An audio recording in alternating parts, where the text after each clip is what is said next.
Greetings, Word Horde. We're here with an exciting option for you, a version of our podcast without any ads. That's right. No advertising interruptions, just the content you love, ready to go in your favorite podcast apps like Spotify and Apple Podcasts. It's another way to support the show, ensuring that we keep bringing you the word stories and language explorations that you love. Try it at waywardradio.org/ad-free. And it's affordable. For just a small subscription fee, you can enjoy A Way with Words uninterrupted, except by us. Plus, it makes a great gift. Know somebody who loves language as much as you do? Give them the gift of words. Easy to sign up, easy to enjoy. It's the same A Way with Words, just streamlined for your listening pleasure. Go to waywardradio.org/ad-free. Support us, support the show, and enjoy an ad-free listening experience. waywardradio.org/ad-free. Thank you. Support for A Way with Words comes from Babbel, a language learning program developed by over 100 language experts. Babbel's efficient lessons are 10 to 15 minutes long and are offered for 14 different languages, including Spanish, French, Italian, and German. With Babbel, you can start speaking confidently in your new language within weeks. Use the code WORDS, that's WORDS, to get 50% off your first 3 months at Babbel. That's BABBEL.com. You're listening to A Way with Words, a show about language and how we use it. I'm Grant Barrett. And I'm Martha Barnett. Say you're making a sandwich and you're trying to open a jar of pickles. Okay. But that top is screwed on really, really tight. Mm-hmm. So what is the name of the item that you reach to get it open? The item that's round and flat. A knife and edge. Thin and rubbery. What do you call that thing? A gripper. A gripper. You call it a gripper. I know there are other words for it, but I there call it a gripper. There are lots of other words, according to folks on our Facebook group.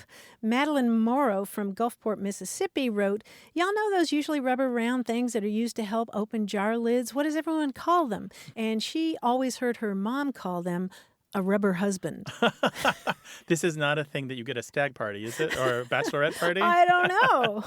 And Amy Rourke said she always called it her second husband. Second husband. This is my second husband here. Right. Because the men usually have bigger hands with a stronger grip and maybe are more likely to open the jars? Or you can get them to do stuff. Maybe second husband. See, right. Directing them throughout. But it got me to thinking because I've had those things before and been so glad when I could reach for them. Some people call them that rubber gripper thingy. Yeah. Or just that gripper thingy. And of course, there's always the popular TUIT. You know, TUIT. I don't know that one. It says printed on one of those things, TUIT. And it's like you get around to it. You get the round to it. Yes. Yeah. Maybe you had to be there. Kind of, but I get it. Well, what do you call it? We'd love to hear about that or any other question or comment you have about language. Give us a call, 877-929-9673, or send your stories about language to words@waywardradio.org. Hello, you have A Way with Words. My name is Andrew. I'm from Imperial Beach, California. Imperial Beach, just south of San Diego. Welcome. Hi, Andrew. What can we do for you? I grew up at the beach, and I grew up surfing. And one of the terms that we would use for waves when it was, like, big and stormy is the word gnarly. Now, I talked to a guy once, and he said that he invented the word because he was some old cat, and he was like, yeah, my hands are all gnarled, and, I invented the word gnarly, and that's how it came to be. So I was just wondering, and I called the show. All right, so let's break this down. Gnarly, Gnarly. And what does it mean in surfing? Surfing, it just kind of has this, adjective for, big, kind of, nasty, maybe, heavy, gnarly in general. It's kind of hard to describe. Oh, did you see that wave? It was gnarly, or that wipeout was gnarly, or it's just kind of a generally used term. It sounds like a situation that really puts an individual to the test, where it's very complicated and possibly dangerous, but because it's a challenge, gnarly is good, because you can meet that challenge head on and sometimes succeed, right? Does that sound right? Yeah, that's pretty on the head there. I like that. Yeah, definitely. And how old is your friend who said he invented the word? Oh, man, it was just some old-timer. He was probably 40, 50 years old, and I, ran into him in Santa Barbara one time. 40 to 50 is an old-timer? He showed his hands because they were all messed up and gnarly, and he was like, I invented the word. First of all, 40 to 50 is not an old-timer. I'm sorry. Thank you. Well, that was like 10 years ago, 15 years ago, so I don't know. About 10 years ago, a guy who, let's say that he was 50 on the high end, right, said that he was the coiner of the surfing term gnarly, because we know he didn't coin the other meaning of gnarly, because much older than him, right? The idea of knobbly or rough or somehow contorted. Yeah. It's possible. Did he do a lot of surfing? I barely knew the guy. It was kind of like one of those things that like a beach bum would tell you a story about, Okay. The first uses that I know of the surfing word gnarly, there's one from 1977, which is a solid citation, which is in a South African context. And there's another from 1970, which I'm a little less sure of, that is also from South Africa. However, this is a big however, American surfers were surfing some amazing breaks in South Africa in the early 1970s. So it's possible that even though that first use in 1970 that I can find is in South Africa, it could still be American. So the question, that guy would have been old enough to have been a surfer in South Africa in 1970. However, I doubt it, because I hear you and I, we all hear these guys taking these claims. I coined this word. 99 times out of 100, you can prove them wrong with just dates. You weren't born, but in this case, it's possible, but I would doubt it. Well, what I picture is the water itself looking gnarly. It's definitely used like the water looks gnarly, or like that wave looks gnarly, or like, did you see that shark? It can be used too, like, hey, did you see that accident on the freeway? Man, that was gnarly. Right. It's one of those deals where it's kind of interchangeable. It's not specific to the surfing world. It's just how I learned the word. So. Yeah. Well, outstanding. I got to say, Andrew, this is great. He probably didn't coin it, but, let's just talk about surfing language anyway. That's fun. It's fun to do. I really appreciate it. Thank you again for letting me have the opportunity. Thanks, Andrew. Thank you, man. Take care. Okay. Bye-bye. All right, bye. 877-929-9673.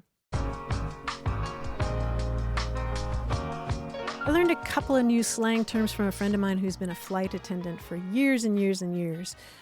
She and her peers call themselves sky hags. Oh, I've heard that one. Have you? Mm-hmm. Yeah. Sky hags. Yeah. And again, this is a group taking a negative term and claiming it for themselves. Mm-hmm. Older flight attendants call themselves sky hags. Did we talk about the BBC radio show? I believe it's called Cabin Fever, which is it's a comedy show. It's all about airplanes and aircraft and airports and everybody who works there. No, yeah, it's we really didn't good. talk about There's it. a ton of this kind of language. Cabin Fever. Look it up. 877-929-9673.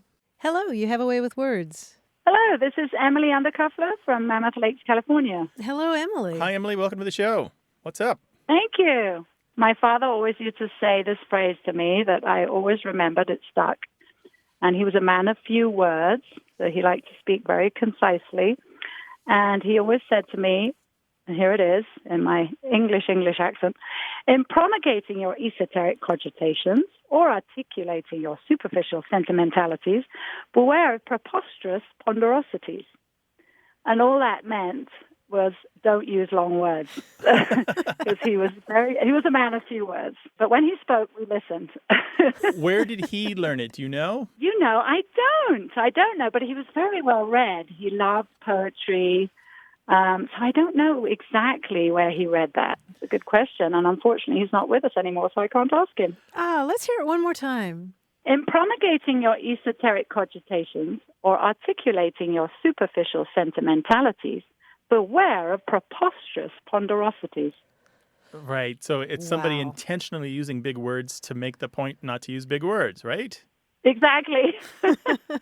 There's something cool about this. And I want to talk about meme culture for just a second. Meme culture is where we have these images that we pass around and they have text on them. And this is the way the internet, makes its jokes, basically. And ideas spread in this way and images spread in this way. And this is, politics can happen in this way. And this passage that you quote actually comes from something that feels a lot like meme culture. There is an early example of this. It's the earliest that I know of a whole paragraph that starts with your sentence and continues on in more of the same language. in an education journal from 1875. Oh, my goodness. Wow, that's fascinating. Thank you. Yeah, can I just read a little bit more of it? So after Yes, please your do. sentences, it says, or articulating your superficial sentimentalities and amicable philosophical or psychological observations, beware of platitudinous ponderosity. Let your conversational communications possess a clarified conciseness, a compacted comprehensibleness, a coalescent consistency, and a concatenated cogency. Eschew all conglomerations of flatulent garrulity, jejune babblement, and asinine affectation. And there's even more. Oh, my goodness. Yeah. I wonder if that's where he got it from. Well, the thing is that paragraph was passed around everywhere. You can search Google Books for a version of your sentence, and you will find it again and again, journal after journal, newspaper after newspaper. It'll even appear in like satirical places, and people sometimes edit it, and they make their own versions, or they shorten it. And the closing line of it is often, in other words, talk plainly, briefly, naturally, truthfully, purely. Keep from slang. Don't put on airs. Say what you mean what you say. And don't use big words. Oh, I love it. I'm sure he's looking down from heaven and enjoying this very much. Yeah, right? But I love the idea that he's passed it on to... Now, do you have children, and have you passed this on to them? Or nieces and nephews? I have got children, but I did try to pass it on to them, but I need to try harder because it didn't sink in with them. Write it in their birthday cards every year. I love that. That's fascinating. Marvelous. We'll put this whole paragraph online. It's too much to read on the air, but it's hilarious because somebody worked really hard on this, and it is mostly author unknown. This particular one from 1875 just says Hagerman at the end of it, and I don't know who Hagerman is or was. Okay, but I'll look it up. That's fascinating. Thank you so much. Yeah, this sure. is why I love your show. Thanks for calling. Really for appreciate sharing that linguistic heirloom, Emily. Oh, you're welcome. Take care now. All right. Bye-bye. Thank you. Have a great day. Goodbye. Bye-bye. Okay. That's wonderful. So in other words, eschew obfuscation, Yeah, right? exactly. And you wonder if that particular two-word phrase originated from somebody who was aware of this particular bit that had been passed around. I mean, we're talking hundreds, if not thousands of times it had been reprinted throughout the English-speaking world. Yeah. What fun. It's pretty delicious to say, right? Yeah, it is delicious to say. And the point is still good, right? Why use a big word when small words will do? I think it illustrates the point perfectly. Bring us your linguistic heirlooms. Call us at 877-929-9673 or send them an email to words@waywardradio.org.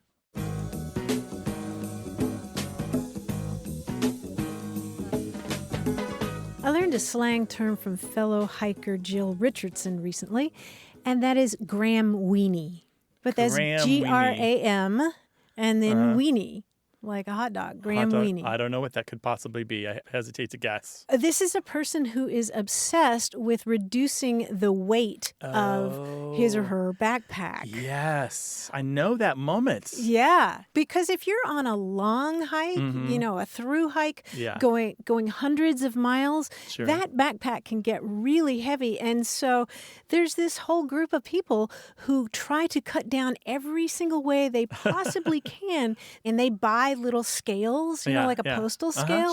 And they do things like, cut your toothbrush in half or take a child's toothbrush or say you've got medication that's in a foil, a little foil thing with the little blisters. Yeah. You cut them out around the little foil, It's like the weight limits for spaceships, right? Where they weigh every screw. Exactly. Here's another tip. If you want to reduce the weight in your backpack, you take moist wipes with you. Yeah. In little packets, but you take them out at home and let them dry out overnight, and that makes them a little less heavy. And then when you're camping, you add a little bit of water. I love that. They're called gram weenies. But I get the motivation, right? Oh, totally. But if I'm ever packing for a trip to Mars, I'm hiring these people.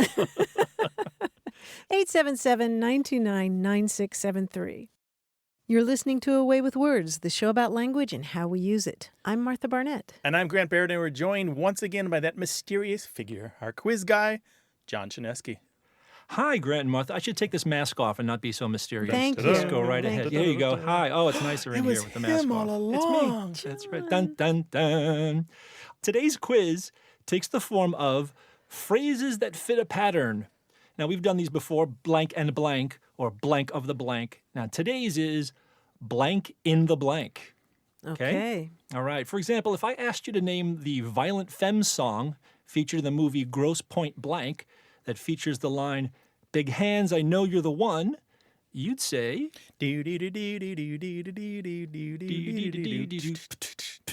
Something in the sun.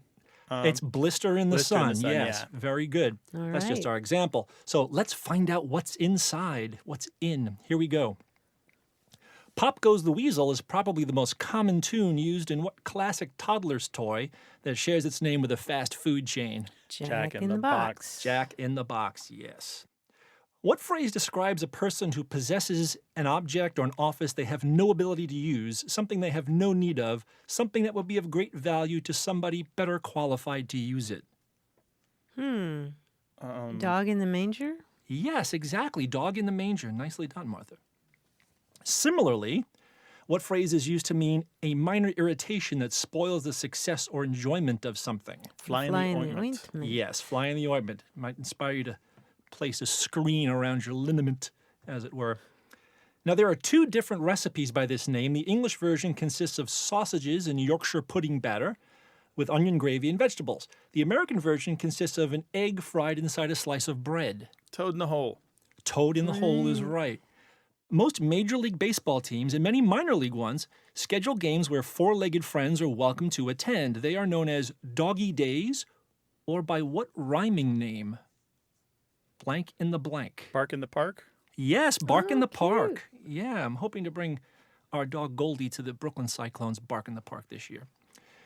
On a lighter note, the video for what 1984 rock song features the singer-songwriter inviting a young Courtney Cox out of a concert audience to cut a rug with him on stage. Dancing in the streets. No. No, that's a That's a Martha good and Vandellas guess. or Bowie and Jagger song. But no, it's a Springsteen song. Oh, it is? Oh, yeah. Close. You get the yeah. first part right. Dancing in the Dark. Yes, Dancing in the Dark. There we go. What phrase, meaning a person or thing whose value is hidden, is used to describe Aladdin several times in the Disney movie and is the title of a song in the Broadway musical Aladdin? Diamond in the rough. Diamond in the Rough, yes. Shining piece of coal. What delicious phrase describes something that is pleasant to contemplate but unlikely to be achieved? Pie in the sky. That's right. In 2006, England's Barclays Bank trademarked what phrase to mean an automated teller machine, which apparently didn't catch on because most people still use it to mean a small, modest, or obscure place like an inexpensive cafe or restaurant. Hole in the wall? Yes. Really? Barclays trademarked hole in the wall Oh, you're kidding. to mean an ATM. All right, that's the quiz. I'm going to get back in the saddle myself and ride off. You guys are fantastic. Back in the saddle again. Again. Thanks, John. Thank you, Grant. Thanks, Martha. Take care. We talk about all aspects of language on this show, so call us with your stories. 877-929-9673 or send them to words@waywardradio.org. You can find us on Facebook and Twitter. Hello, you have a way with words. Hello, this is Sam Baker. How are you? Hey, Sam, where are you calling us from? I'm calling from Bowling Green, Kentucky. Miss Martha Barnett did a lecture here not too long ago, and we got to talking and figured I'd call you guys. Well, hi, Sam. Welcome to the show. Hey, This is Sam. Grant. I didn't get a chance to see you in Kentucky, but thanks for calling us. We got into a fascinating conversation that sort of spilled over to after the discussion was over around emojis as linguistic phenomenon. And my question after the lecture, which we didn't get to talk about, was could you all etymologize the word emoji as it's so pervasive in texting today? So the etymology of the word emoji, that is a really good question. And the reason it's a good question is because lots of people misunderstand its origins. Do you have any theories? We sort of touched on it being Japanese, Yeah. but I also I have another theory that it's it's more emotive, and it's coming from the word emotion. Although that's about as far as I can get. That's pretty close to the common theory. The common theory, people suppose without looking it up, that emoji came from the word emoticon, which stands for emotion icon, which are the old text symbols that we make with punctuation. Some of us still do. But it turns out that it's just a coincidence that the word emoji looks a little bit like the word emoticon. It isn't from the word emotion or emoticon or emotive or anything like that. It's actually made up of two Japanese words. The first prefix E means something like picture, and moji, M-O-J-I, means something like character. So it's a picture character. Right on the nose. And we borrowed it from the Japanese kind of with the symbols because they really pioneered this. Like, we always have to separate out the history of the word from the history of the idea. But before the word emoji was really used in this way, the Japanese were putting digital symbols inside digital text, kind of the same way we do now, like we have like standard characters and then a picture in line with it. Long before we were, they had a system in the 1950s even where a bunch of newspapers got together and agreed on a baseball symbol to use when they were sending like the baseball scores and the baseball reporting around to all the different news outlets. A happy baseball? No, it's just a baseball. It's got a nice little circle with the stitching kind of. It's very clearly baseball. But that's the 1950s, far before you would think that kind of thing would have been happening. Okay, so in other words, that word is divided in a different way. We divide it into emo and G, right? Exactly. But it's really emoji. The other thing we should talk about, Sam, over here, do you pluralize that word? What's your plural for emoji? I'm just going to tack an S on at the end, and that's what I do.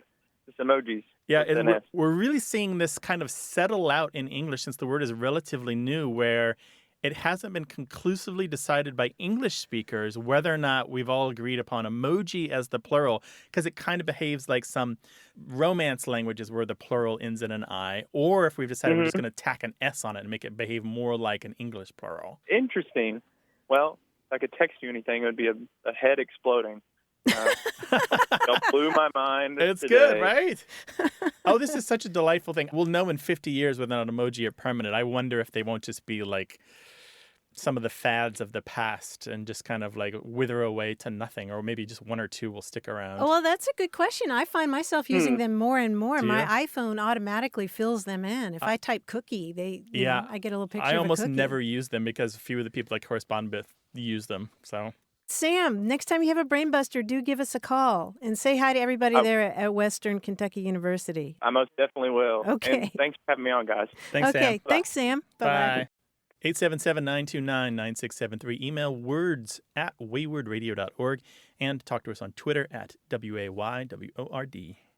Hello, welcome to Away with Words. Hi, this is Emily. Hi, Emily. From How you Fishers, doing? Indiana. Well, welcome to the show. Thank you. What's going on, Emily? Well, it's kind of funny. I had a situation where I was talking to my husband, and I said something about, well, I don't want to be nebby about that. And he said, nebby? What are you talking about? What is nebby? And I realized that I've had these two girlfriends for 25 years who've used the word nebby, and now I'm starting to use it, and I don't really know what it means, but I just kind of use it as if I do. So I thought, well, I said, I need to contact Way with Words and ask them what that means. Yes, you do. And so how do you use it? What's your definition well, it's for funny. it? I think it sounds like picky, like when you're nitpicking about something. Mm-hmm. That's how I use it. But I think my girlfriends use it to mean gossipy. So they'll often say something like, before they say something that might be a little gossipy, they'll say, oh, I hate to be nebby about that.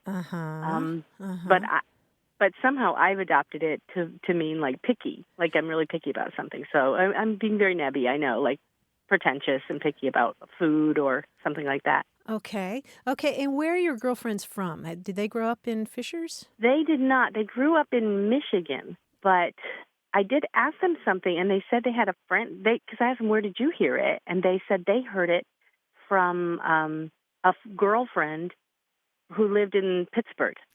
Boom. Martha, Yes. if I had a bell, I would ring it. Why are you laughing?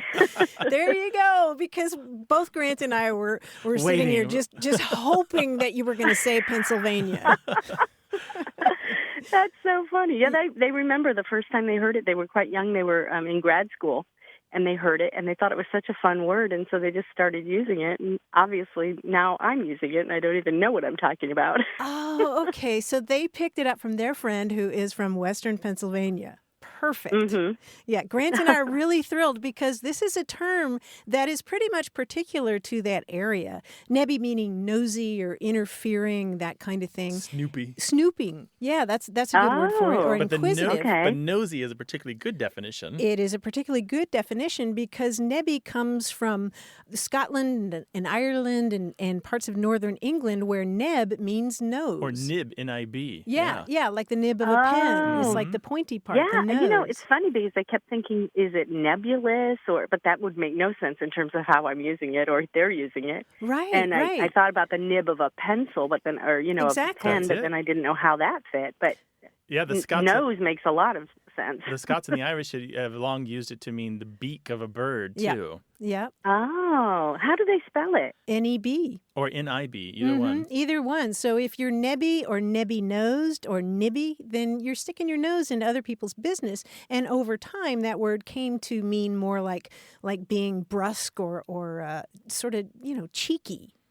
Yeah, and so then Oh. from accidents of immigration and settlement, it's Migration patterns. it's stuck in Pennsylvania, but pretty much nowhere else.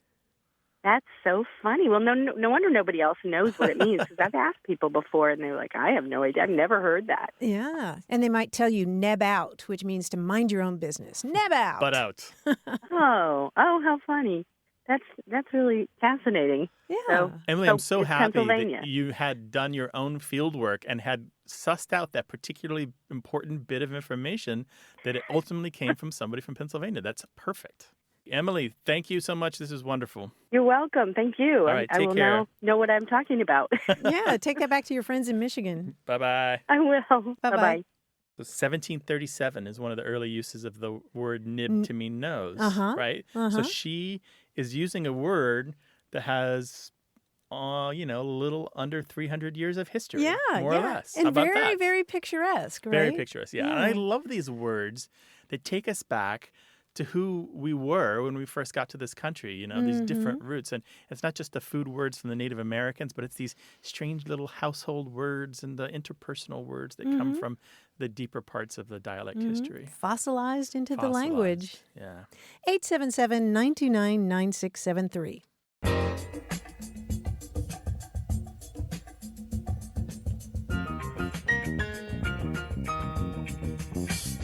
A couple of months ago, I ran into a woman and her teenage daughter, and the teenage daughter was really, really self-possessed, really almost like an adult talking with me. And her mother said, "Oh yeah, we've been world schooling her."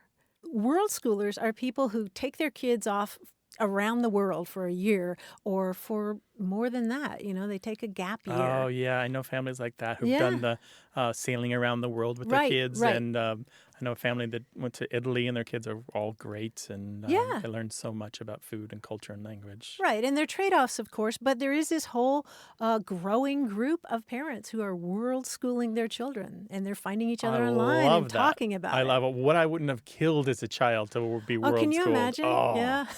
I wanted nothing more than to leave home and go do something else. 877-929-9673. Hello, you have a way with words. Hello, how are you? This is John Rivera from San Antonio, Texas. Welcome John. to the show. What can we do for you, John? There is a phrase or a term used down here in South Texas that is called Las Caniculas in Spanish.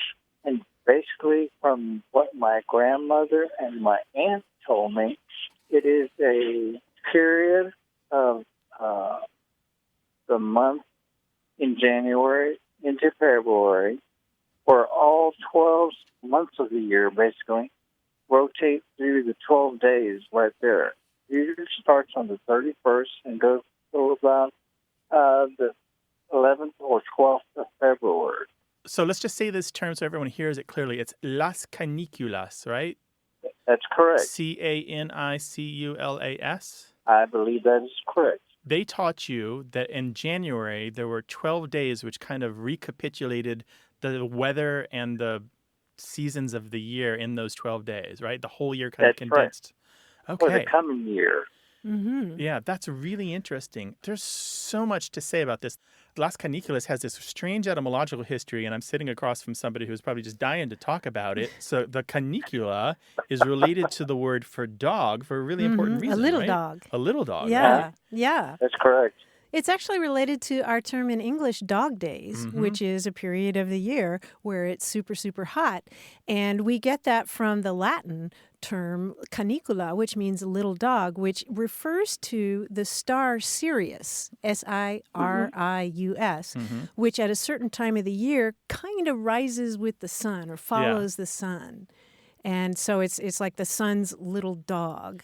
And so in the time of the Hippocrates, let's say it was roughly 400 BC or so, they believed that the rising of Sirius to a certain point meant that the weather would change. Now, in the centuries since, the stars rise differently throughout the year. And as people have moved to different latitudes throughout the world, Las Caniculas has started to mean something different. At the time of Hippocrates, who was a doctor, as you may remember, he believed and others believed that a variety of vapors and humors would cause illness. The heat or the steam or the rain or whatever was happening could make you sick. And the Las Caniculas was a bad time of year. But here in the New World, depending where you are in the Spanish-speaking countries, including most of Central America and Mexico and parts of South Texas, it's either the first 12 days in January or any 12 days in January or 40 days starting at the middle of July, or some days involve September, and some they have different days on the calendar where they all use the same term, Las Caniculas, and they're looking for particular weather patterns that happen season after season, year after year, so they know it's time to reap or to plant or to do nothing. So it's a crazy, interesting mix of folklore and superstition, all going back thousands of years to the Romans. I believe that. Yeah. I love that idea of the first 12 days of January kind of setting out the pattern for the whole rest of the year, kind of like an running almanac. the gamut, An almanac condensed into in these few days.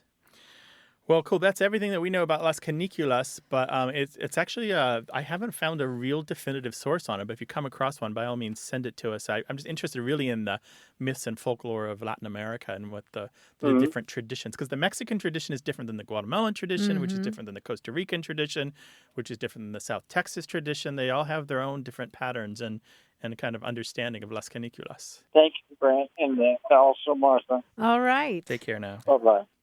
So here, just to kind of summarize a little bit of this, if I may, in parts of Mexico, it's 30 or 40 days, and they're said to start on the 14th or the 18th of July, and the first day is said to predict how the weather will be for the whole rest of the season. And if it starts with rain, then you'll have 40 days of rain. If it starts with heat, you'll have 40 days of heat.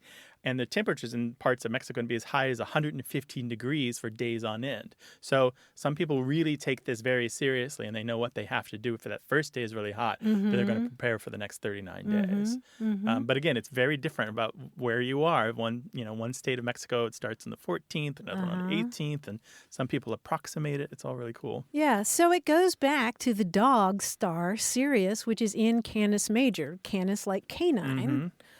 Which is where we get the word canicula, which means little dog. Canicula, yeah. And here we are in this country doing something that the Romans did. Yeah, crazy. Looking at the stars to calculate the weather. Yes, and it's connected to Sirius satellite radio. It's got a little dog. Oh, there we go. Nice. in its logo. And Mind's Sirius was blown. one of the... I know, right? And Sirius Black could transform himself into a dog in the Harry Potter books. Is that right? Yeah. See, I read him in Spanish, so I missed some of that. Well, he was still a dog in Spanish. Hit us up on Twitter, WAYWORD. Support for A Way with Words comes from Jack and Caroline Raymond, proud sponsors of Wayward Inc., the nonprofit that produces and distributes this program. You're listening to A Way with Words, the show about language and how we use it. I'm Martha Barnett. And I'm Grant Barrett.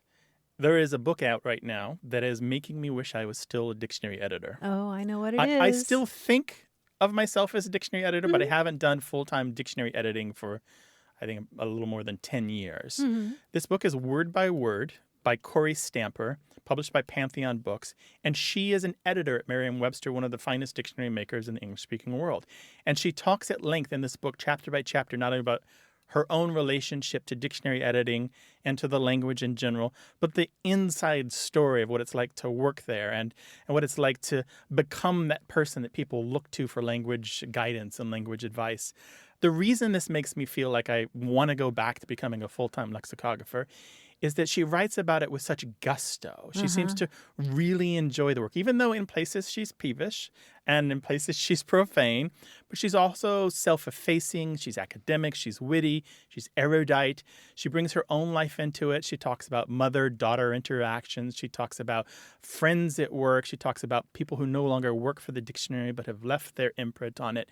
There's a sense of love that she has for her coworkers and the institution of the dictionary and Merriam-Webster as a company that's existed for a long time. But I think overall, it's her love of English that really pulled me in here. She really appreciates it, for she talks about revising entries that personally offended her and gives her opinion on what it's like to go in and realize, oh, this is a sexist dictionary entry. We must fix this. And I am the person who is here right now who can do this job.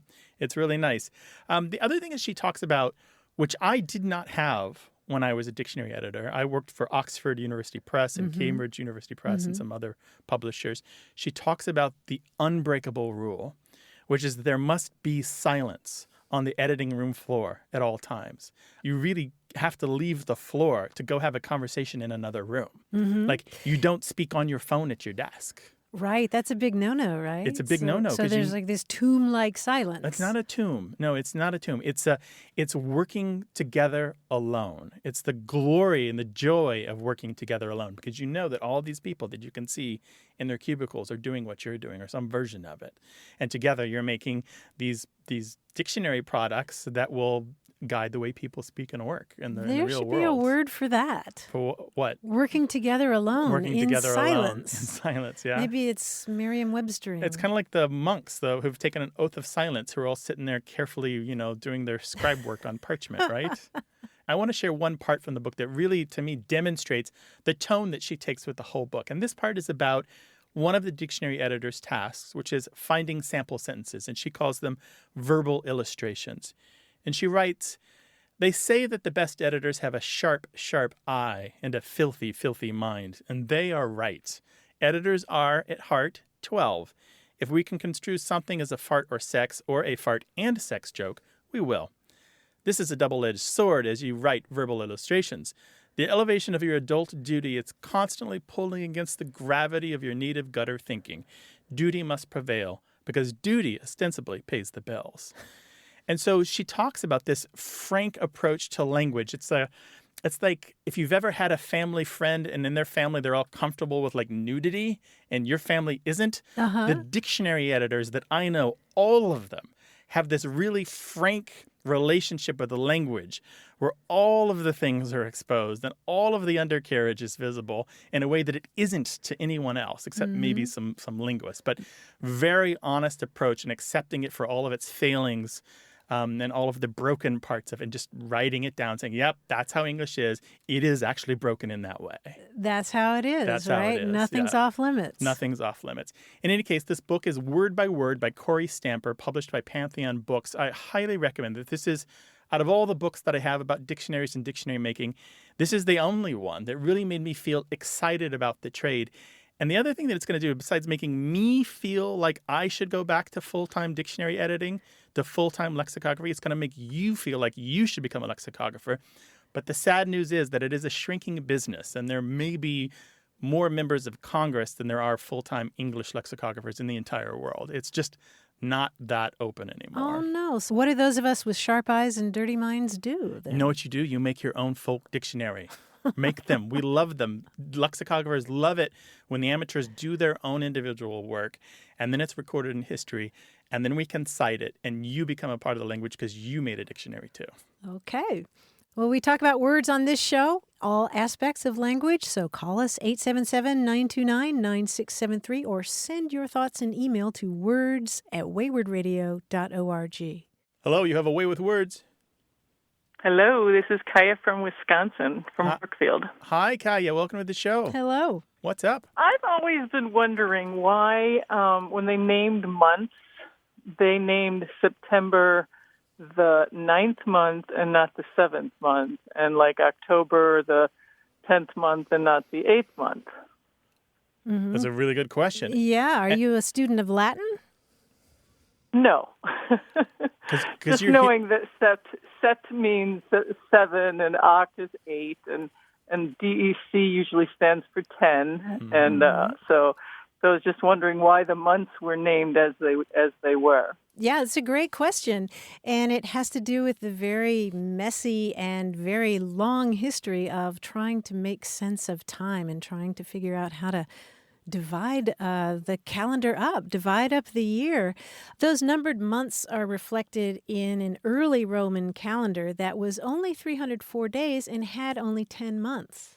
And and it started with Martius, like our March, which was named for the Roman god of war, same root as Mars, the planet Mars.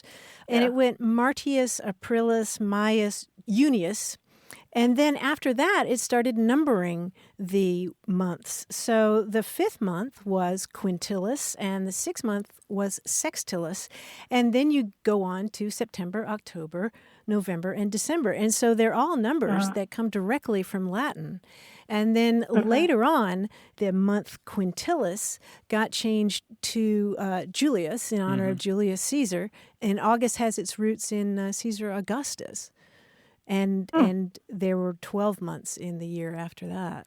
Well, so they added January and February, right, at some point. And those were tacked on at the beginning. But the beginning of the year wasn't January, right? Right. It was March. Until the Gregorian calendar came about? It was a while, yeah. Well, that makes sense, starting the year with March. Yeah. And then they that makes sense then. And eventually that calendar got adopted in the British Isles. Before that, they were using Anglo-Saxon terms for months, which are kind of cool. The month of February was Solmanath, which means mud month.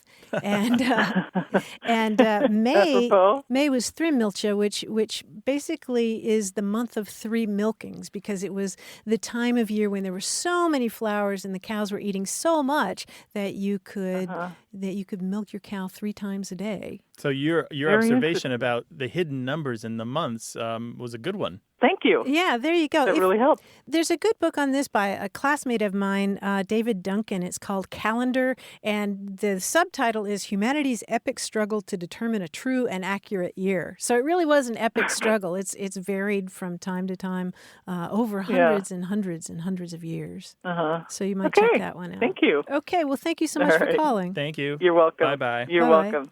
Bye-bye. What's astonishing to me is that the Gregorian calendar, named after Pope Gregory the 13th, wasn't instituted in the English-speaking world until 1752. That's late. That's really late, right? And so anytime you look at older dates and older periodicals, books, what have you, you got to wonder how they got that date and what it actually means. If they say, we celebrated the New Year, do they mean March 25th or do they mean January 1st, right? Yeah, what a challenge. I can't figure out how they ever figured it out. I assume it's kind of like languages now, right? Just a great deal of translation. Maybe you carried something in your wallet that had a little translation key, or it's like metric to imperial, where everything was cups to ounces, so forth. 877-929-9673.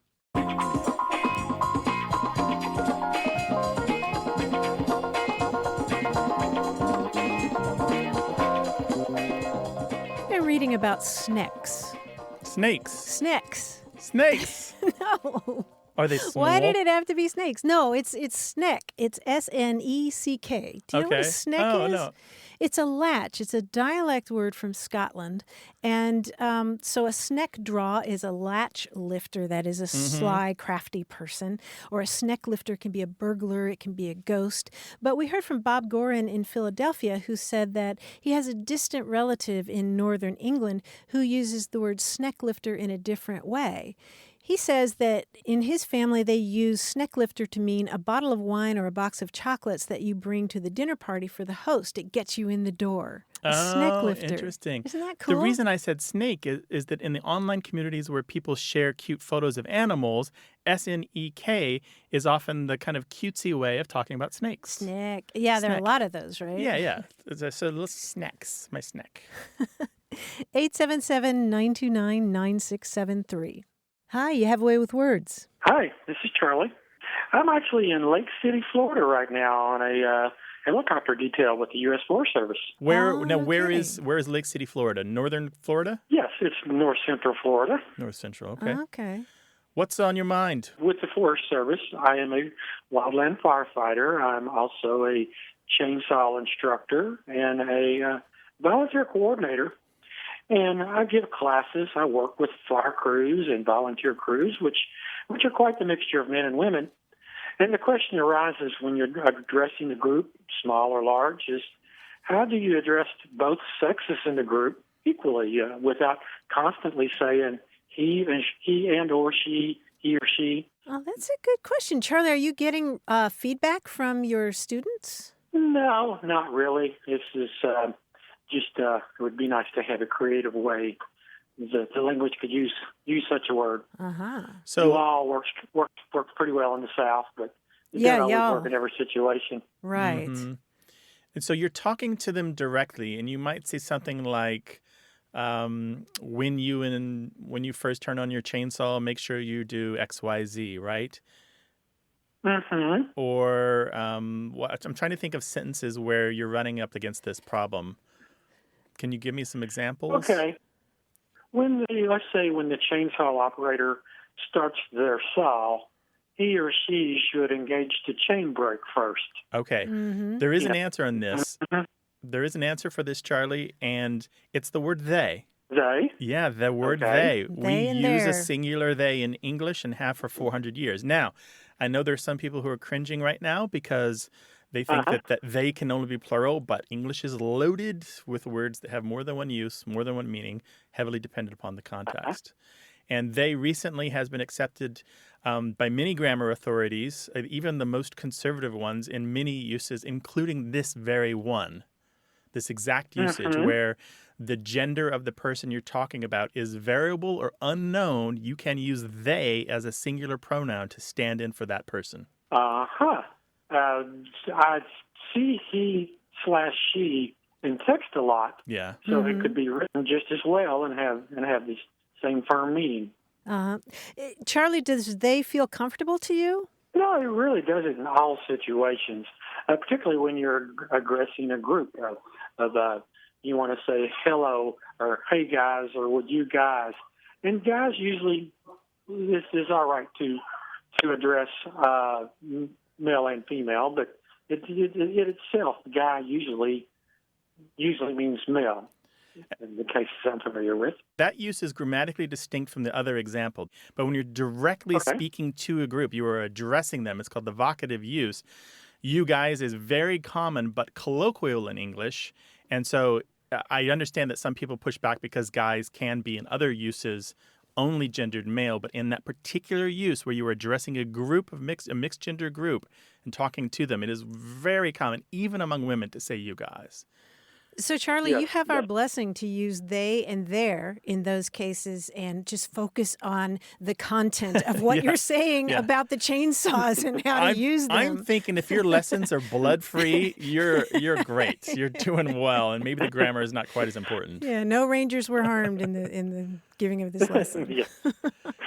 So, Charlie, just relax and convey the content about chainsaw safety. Okay, yeah. All right, That's and thank you for the well. work you're doing. And thanks for calling us. Labor of love. Thanks, I really Charlie. enjoy it. Take care now. Okay, thank you very much. Bye-bye. All right, take care. Call us with your language questions, 877-929-9673. Hi, you have a way with words. Hi, my name is Brittany. I'm from Houston, Texas. Welcome to the show, Brittany. How can we help you? I have actually a quick question about the word skedaddle. Skedaddle. Yes. I have convinced myself that it is an entire sentence kind of squished down into one word, and the best way to kind of describe it is by using an accent. So I think that it sounds like, let's get out of here. So like, let's get out of here. Like, let's skedaddle. Oh, interesting. I have never heard that theory. I have never heard that theory either. So you came up with this theory on your own? Yes, all by myself, and I'm sure that it is probably wrong. Yeah, probably. But it's beautiful. I've never heard that one before. Never heard it before. It's got some thinking behind Get it. out of here. It's not. Well, thank you for being nice. It's not the origin of it. But, you join a huge list of people who think that they've come up with the origins of skedaddle, and they are mostly origin unknown. And we've had good, reliable etymologists try to trace it to Greek, and it's not right. We've had people claim that it comes from a variety of languages around the world, including Native American languages and Yiddish, and that's not right. The best theory that we have, the one that is almost certainly correct, is that it comes from a Scots dialect word meaning to spill or to spill in a clumsy way. And there's one really descriptive citation in the Dictionary of the Scots language that says something along the lines of spilling milk on the way to market and then kind of trampling it as you go. It's like it's being careless, kind of rushing so much that you're just making mistakes and stuff. But even then, that's kind of iffy because the meanings don't really match up. But the word is skedaddle or skedaddle, and there's a variety in other parts of the dialect regions of the UK. There's a skittle is a very similarly defined word. Wow. Yeah, right? I was not expecting it to be Scottish. That's pretty awesome. Skedaddle. What probably happened is the word came over to the United States with the Scots and the Scots-Irish. And then during the American Civil War, for some reason, skedaddle became hugely popular. It shows up in letters and newspapers, and it was re-exported back to the British Isles, where it was reintroduced with this new meaning to run away in a hurried fashion, alongside the older meaning, which had stayed there all along. Mm-hmm. And there's probably a lot of that during the Civil War. Yeah.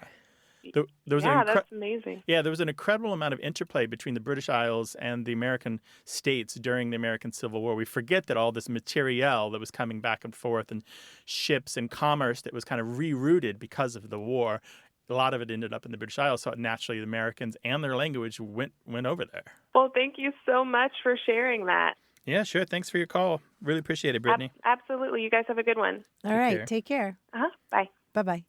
What word has got you curious? Call us about it, 877-929-9673, or send it an email to words@waywardradio.org. Want more Away with Words? Listen to years of past episodes at waywardradio.org or find the show in any podcast app or on iTunes. Our toll-free line is always open, so leave us a message at 877-929-9673 and we'll take a listen. We love to get your messages at words@waywardradio.org or hit us up on Twitter at WAYWORD and look for us on Facebook. This program would not be possible without you. Grant and I are out to change the way we listen and think about language, and you're making it happen. Thanks also to senior producer Stephanie Levine, director and editor Tim Felton, director Colin Tedeschi, and production assistant Emma Kelman in San Diego. In New York, we thank quiz guy John Chinesky and that master of keeping it real, Paul Ruist at Argo Studios. Away with Words is an independent production of Wayward Inc. From the Recording Arts Center at Studio West in San Diego, I'm Martha Barnett. And I'm Grant Barrett. So long. Bye-bye.